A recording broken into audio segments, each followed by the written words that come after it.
Da Oba eu acho que sim, agora Um do México eu cartãozinho acho que não. preto. Não, é o mesmo. Ai, não sei, acho que sim. É o mesmo. É o mesmo, Eu tá? não lembro se eu recebi, prof. Oi, não entendi, Vitor. Eu não lembro se eu recebi. É um cartãozinho preto. Depois dá uma olhadinha lá no grupo de tutoria, deve estar lá, porque eu pedi para os professores colocarem, a Gabi também mandou, me lembro de ter mandado para ela, mas já faz um tempo já. Se quiserem participar, depois pode entrar em contato comigo no particular, tá bom? Bom,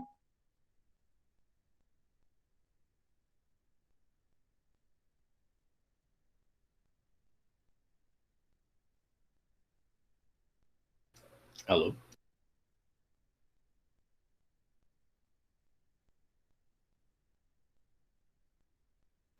Eu acho que deu uma travadinha no dela.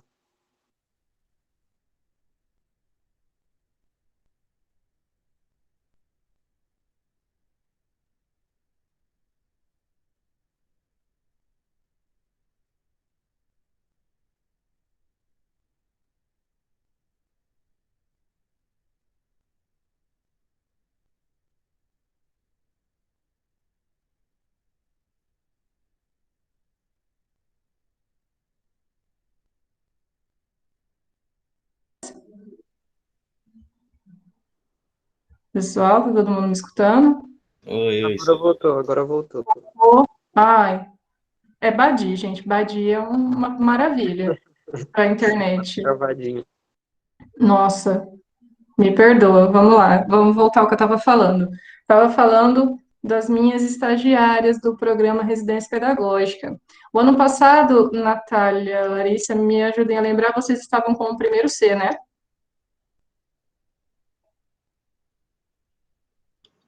Isso, foi isso mesmo. Certo. Então, as turmas tiveram um desmembramento. Então, parte ficou no segundo C, parte no segundo D. Então, assim, alguns de vocês conhecem a Natália e a Larissa, outros não. Então, eu vou apresentá-los a todos, apesar de elas estarem acompanhando a turma do segundo D. A escola participa do programa Residência Pedagógica, do curso de Física da Unesp, né? São 8 alunos que acompanham as aulas comigo. Eu tenho 3 duplas nos terceiros, e a Larissa e a Natália estão acompanhando o segundo D. O que significa esse programa? É um aprendizado, é um treinamento para novos professores. Então, é um programa muito importante porque o professor já sai formado, ele já sai sabendo como ele precisa trabalhar, ele já tem toda a vivência de problemas e de todas as situações da escola. Muito diferente de como eu saí, por exemplo. Eu saí da faculdade e tive que aprender a trabalhar, né? Elas não, elas já estão tendo essa vivência agora e já podem corrigir os erros antes de cometê-los, né? Isso é muito importante. Então, uma das tarefas dessas meninas é produzir atividades, aulas, pistas de exercícios. Elas fizeram alguns vídeos muito bacanas que eu postei para vocês no bimestre passado, está lá no Drive, de experimentos. E elas haviam produzido uma aula, né, sobre termodinâmica, e da matéria que o CMSP está trabalhando também, nós estamos todos trabalhando de acordo com o CMSP, e eu vou apresentar esse vídeo para vocês. Então, se vocês tiverem alguma dúvida, pode perguntar para a gente, né, Natália e Larissa, querem se apresentar? Claro, bom dia, pessoal. Então, eu sou a Natália, a professora falou. E eu vou estar acompanhando vocês. Então, qualquer dúvida, vocês podem entrar em contato comigo com a Larissa, que a gente está à disposição. Natália fica com a gente até setembro, né, Natália? É isso, né? Isso, até setembro. Aí a Larissa continua. Isso mesmo. Então, tá bom. Quer falar um oi, Larissa? Oi, gente. Eu sou a Larissa. Como a professora falou, vou ficar aí até o ano que vem, até o comecinho do ano. Isso. E qualquer dúvida, vocês podem perguntar. Pode pedir no nosso WhatsApp aí e pode mandar sem vergonha. É isso aí. Elas são muito bacanas, estão sempre aí à disposição para qualquer um de vocês, tá? Em especial a turma do segundo D que elas vão acompanhar. Segundo D de dado, tá? Vamos lá, então. Vou apresentar aqui para vocês o PowerPoint. Ah, peraí, que eu não estou apresentando nada, estou apresentando para mim mesmo.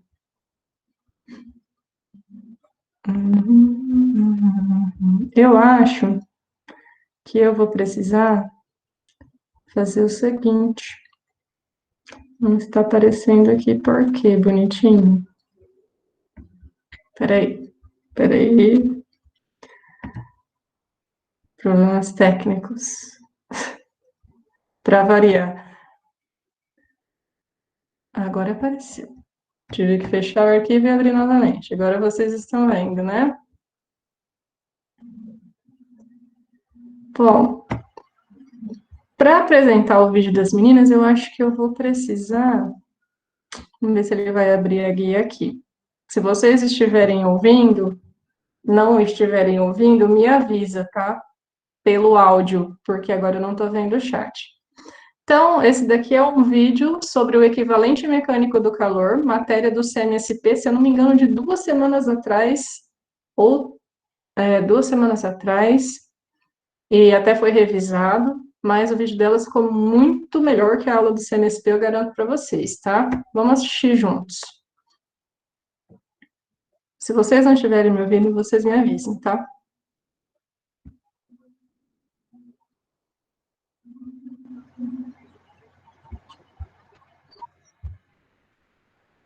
Opa!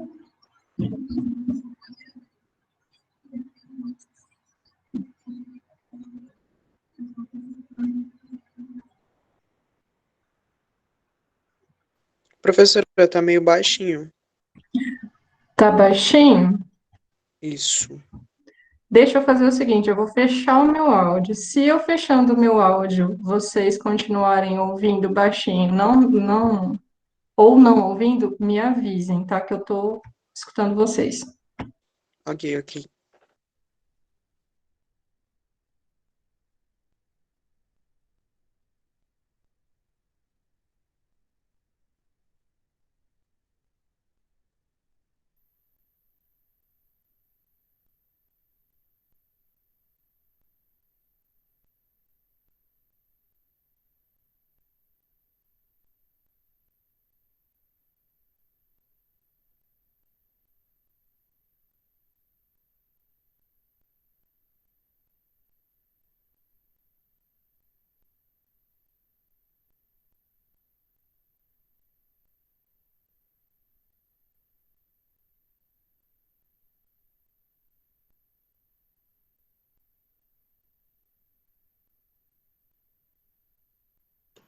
Professora, eu não sei se é só aqui, mas eu não estou vendo, não estou ouvindo.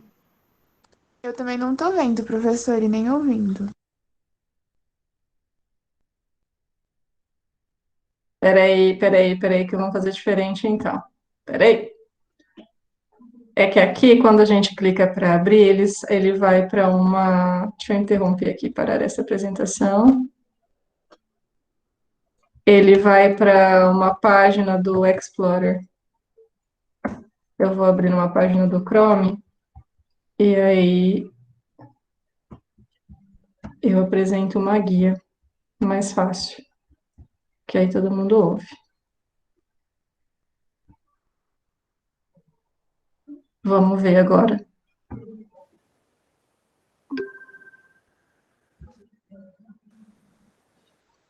Olá, pessoal. Tá ouvindo e tá Espero que vocês estejam vendo? bem. Hoje eu e a Larissa, a gente vai Sim. conversar com vocês, trabalhar com vocês, o assunto a respeito do equivalente mecânico do calor. Agora sim? Então, ao final da aula, a gente espera que vocês consigam compreender um pouquinho da evolução histórica do modelo de calor, Beleza. essa unificação, a relação que há entre o trabalho mecânico e o calor, e também o princípio de conservação de energia.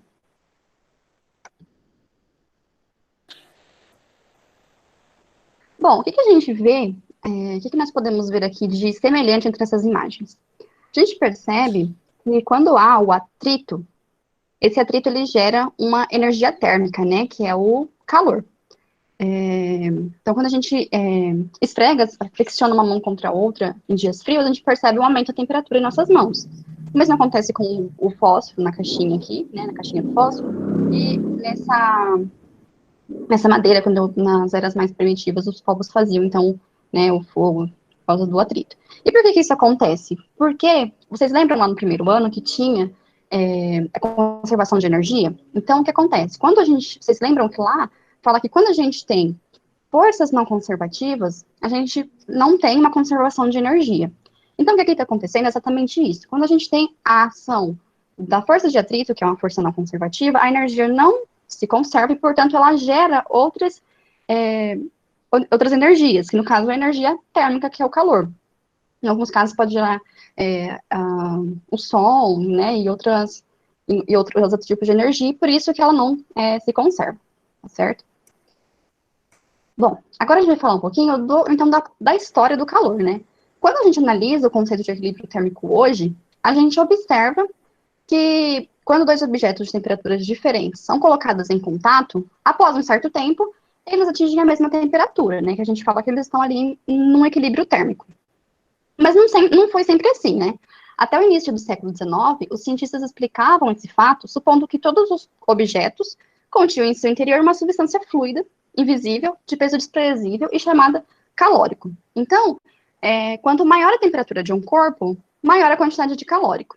Quanto menor a temperatura de um corpo, menor a quantidade de calórico, tá certo?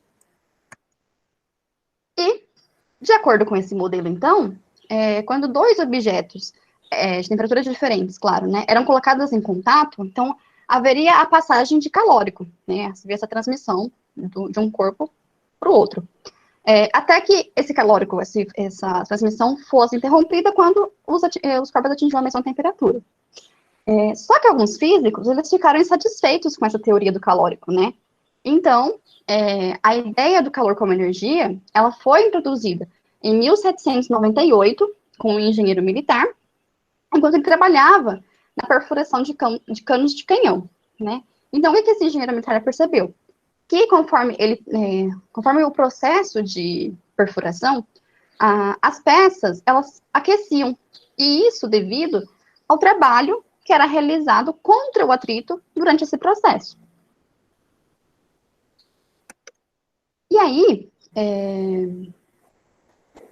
essa ideia, então, antiga de que os corpos de maior temperatura possuíam maior quantidade de calórico, foi substituída, então, pela essa concepção de que esses objetos possuem maior quantidade de energia.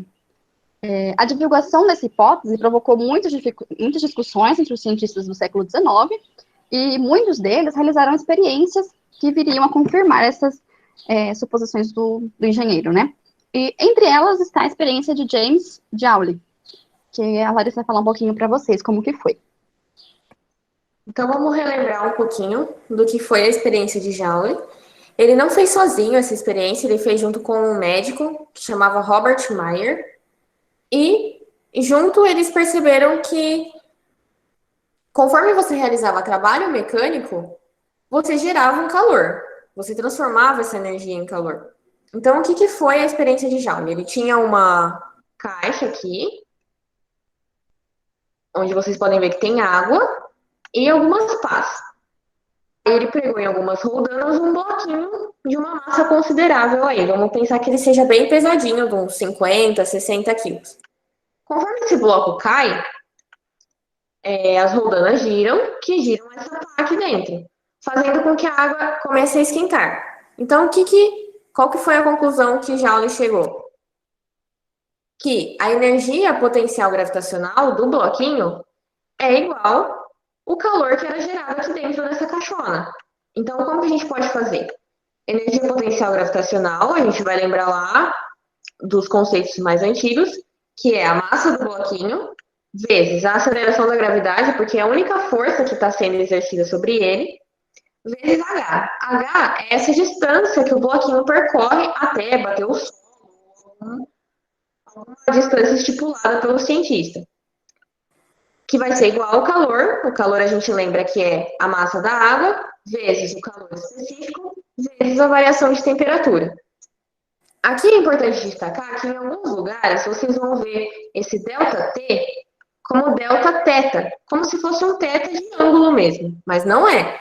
É teta de temperatura, vocês não podem confundir. Algumas provas aparecem em T, algumas provas aparecem em teta. É sempre importante lembrar. Aqui a gente vai ver um exercíciozinho para fixar o conteúdo. Então, o equivalente mecânico do calor, ele pode ser avaliado pela experiência realizada por James Joule, na qual se utiliza de um aparelho que tem um peso, ao descer, gira um conjunto de pás em um recipiente com água, como ilustrado na figura abaixo. Então, aqui a gente tem uma figura bem parecida da experiência que eu mostrei para vocês. E a pergunta é: um bloco de massa M cai de uma altura H, girando as pás que aquecem uma amostra de água de massa M. Admitindo-se que toda a energia de queda produz o aquecimento da água, a expressão que representa a variação de temperatura ΔT da amostra de água é... Então, aqui a gente vai considerar a aceleração da gravidade como sendo G e o calor específico da água como sendo C. Na resolução, a gente tem que lembrar que energia potencial gravitacional é igual ao calor. Daquela formulinha que eu passei para vocês, a massa do bloco que a gente chamou de MB, agora o exercício ele chama de Mzinho, não confundam. E a massa da água que a gente chamou de MA, o exercício chama de Mzão. Então, como que a gente vai fazer? Energia potencial gravitacional, que é mgh, é igual massa da água vezes o calor específico vezes a variação de temperatura. Nós precisamos isolar essa variação de temperatura. Então, tudo que está multiplicando passa do outro lado dividindo. Aqui, eu só reformulei os dados que a gente tem para ficar de uma maneira mais bonitinha e a gente conseguir visualizar melhor nas alternativas. Voltando lá para as alternativas que o exercício deu, a gente chega que a correta é a alternativa B.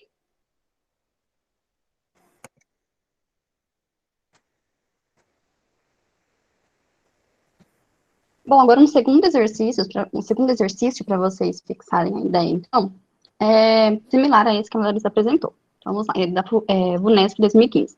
Para determinar o equivalente mecânico do calor, em Joule, um grupo de alunos usou um tubo isolante com um comprimento interno de 1 metro, um termômetro e várias bolinhas de ferro, de tamanho desprezível e calor específico de 0,10 calorias por gramas vezes Celsius. O tubo é dotado de uma tampa com furo por onde pode ser inserido o termômetro, que fica com o seu bulbo inserido dentro do tubo. As bolinhas são depositadas no fundo do tubo, como aqui na figura 1. É medida a temperatura inicial do sistema, que são obtido 20 graus Celsius, e adota-se o valor da aceleração da gravidade de 10 metros por segundo ao quadrado. Fechando o tubo, o conjunto é virado 180 graus, por 50 vezes. Ao final do procedimento, a temperatura das bolinhas é medida, e a temperatura final é 21,25 graus Celsius. O equivalente mecânico do calor, assim determinado, vale em joules por caloria. Aí tem as alternativas aqui, né? Bom, então vamos relembrar a mesma equação que a Larissa mostrou para vocês. Então, a energia potencial é igual ao calor. Então, a gente tem que... a fórmula mgh é igual a m vezes c vezes ΔT. Então, aqui basta a gente substituir os dados que o exercício nos dá. Então, a gente tem a massa ele não dá pra gente, então vai ser... A gente permanece esse m dos dois lados. Vezes a altura é 1, né? O calor específico, o Czinho, é 0,10 calorias, dividido por gramas, vezes Celsius. É importante a gente observar isso aqui, essa unidade aqui, depois eu vou comentar um pouquinho mais para frente. E vezes a variação de temperatura, que é 1,25 graus Celsius, né? Que é a temperatura final, menos a inicial. A final era 21,25, a temperatura inicial era 20, né? Bom, e por que tem os 50 aqui multiplicando no início? Porque foram 50 vezes que esse sistema foi girado, né? Então, a gente tem que multiplicar por 50.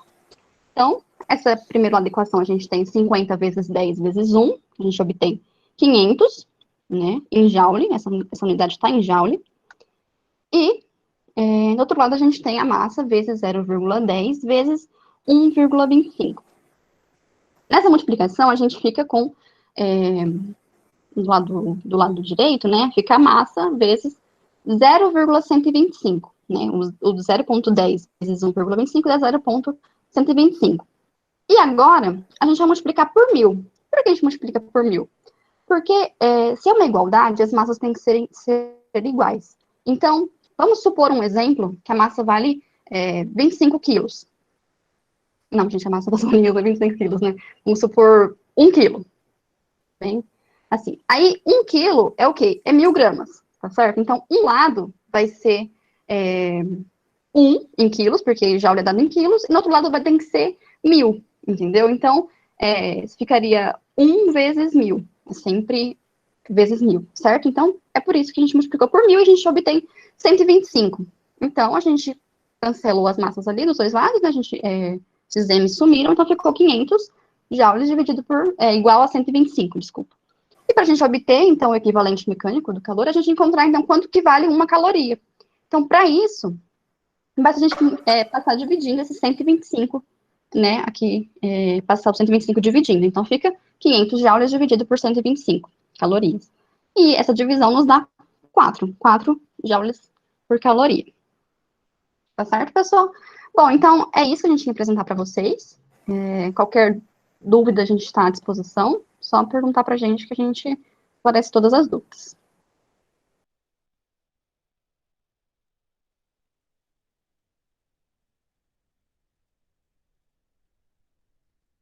Eu estava falando com o microfone desligado.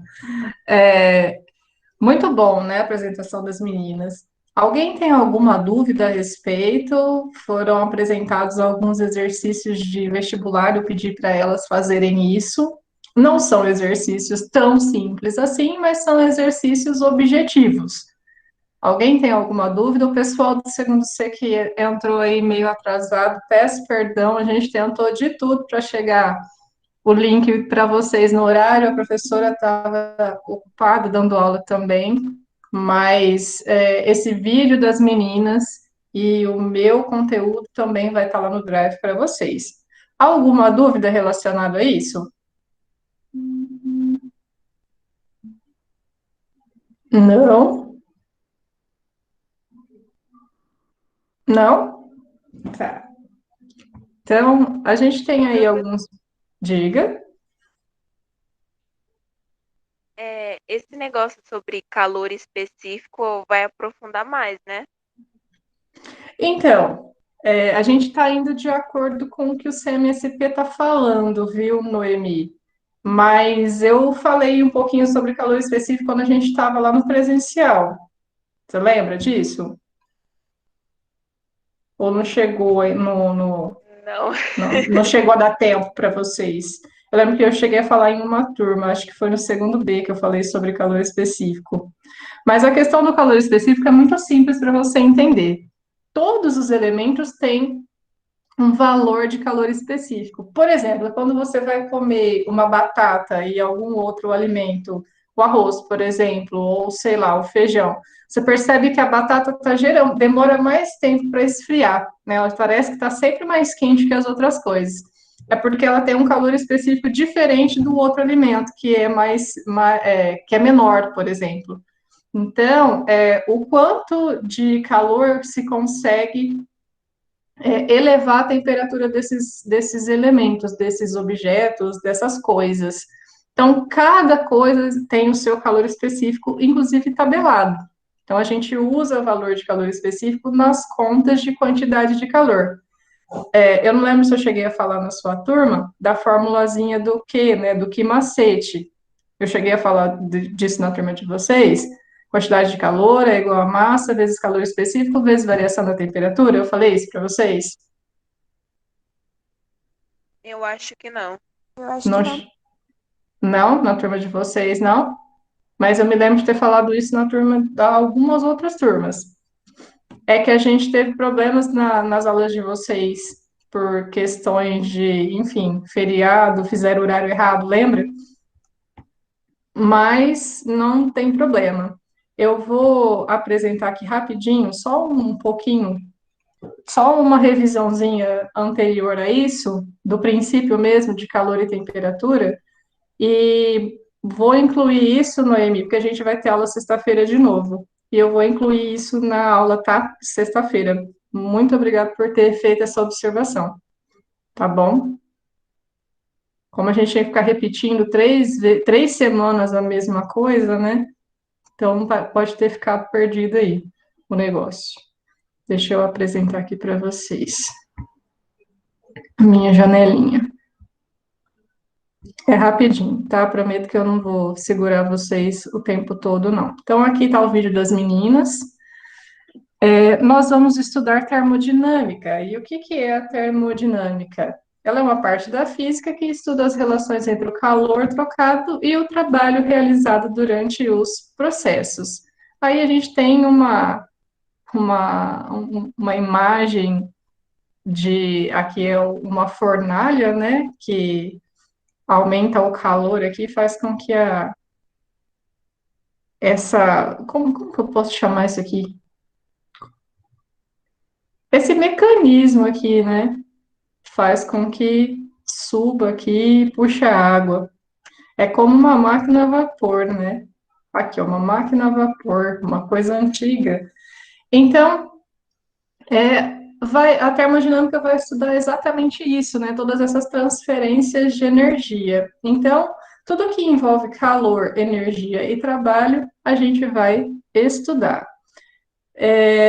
Essa ciência, né, ela foi desenvolvida na época da fase da Revolução Industrial, para aprimoramento das máquinas e para acelerar, então, o desenvolvimento industrial. Então, foi o boom da época, né, a máquina a vapor.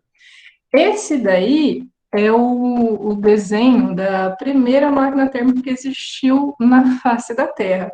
E foi inventado por esse cara aqui, ó, o Heron. Deixa eu pegar aqui o marca-texto. O Heron, no século I a.C. Então, essa aqui é a primeira máquina térmica que se tem notícia, né? Era um aparato simples, tá vendo? Aqui tinha uma fonte de calor, que é o fogo. Aqui tinha um recipiente com água, hermeticamente fechado. Tem algumas tubulações aqui por onde o vapor saía. Aqui tem uma esfera com orifícios nas laterais. E aí o vapor fazia com que essa máquina girasse, né? Então, todo o vapor era transformado aqui em trabalho, fazia essa esfera girar. E aí, um tempo depois, lá por volta de 1770, o James Watt, escocês, né, James Watt, criou uma máquina bem mais eficiente do que aquelas até então existentes. E isso mudaria muito aí o rumo da humanidade. Então, o dispositivo dele, ó, era uma eficiente máquina a vapor e foi um dos primeiros a fazer a transformação em escala industrial de calor em trabalho mecânico. Então, o vapor que era gerado aqui na caldeira, ó, a caldeira estava aqui é a fornalha, o vapor que era gerado aqui na caldeira, ele movimentava esse pistão. Isso aqui é um pistão, bem parecido, inclusive, com o que a gente tem no carro. Movimentava um pistão dentro desse cilindro aqui, esse aqui é um cilindro, e fazia girar uma roda d'água. E aí depois escapava aqui pela tubulação em direção a um condensador aqui, e era resfriado, né? Quando passa por um condensador, ele é resfriado por esse jato de água aqui, e aí saía aqui o vapor condensado, saía a água aqui em estado líquido. É um mecanismo, e aí isso aqui tudo volta, né, a virar vapor. Hoje em dia, esse processo ele é totalmente reversível, né, então a hora que a água condensa, ele volta para a caldeira e faz todo o processo de novo. É isso que uma máquina térmica faz. E aí a gente já cai na primeira lei da termodinâmica, que eu vou deixar para falar para vocês na próxima semana, porque antes de falar sobre isso, eu quero falar sobre o que a Noemi me pediu. Então, eu vou incluir antes aqui aquele conteúdo mais básico de calor e temperatura, né, para vocês, tá bom? Então, deixa eu sair daqui. Antes de falar sobre todas as leis, a 0, a 1, a 2 e a 3, eu quero falar sobre o que a Noemi me pediu, porque tá faltando aí para vocês, tá bom? Então, eu vou encerrar aqui. Se alguém tiver alguma pergunta, pode fazer antes de vocês saírem. para a apresentação. Antes de vocês saírem, eu quero que vocês deixem um nome e a série de vocês para eu salvar a frequência aqui de quem participou hoje, por favor. E se alguém tiver alguma pergunta, pode fazer.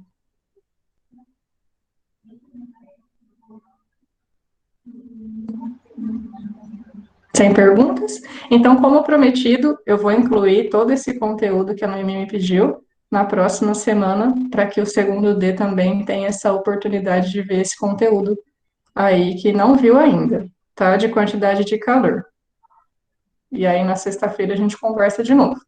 Ah, e me ajudem com esse negócio de link, viu? Porque é muito difícil mandar link para 4 turmas e os professores também estão ocupados. Então, fica atento aí que eu vou achar alguém para mandar o link para mim, tá? Um beijo. Se vocês não tiverem mais dúvidas, podem ir almoçar. Beijo, Sora. Tchau. Beijo, amado. Ficar com Deus.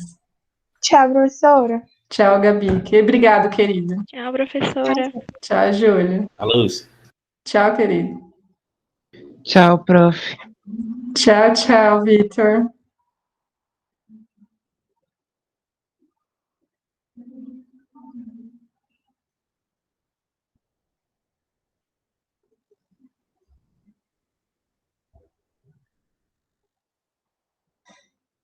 Você viu quanta gente, Larissa? E Recebi até um eu te amo ali. Ó.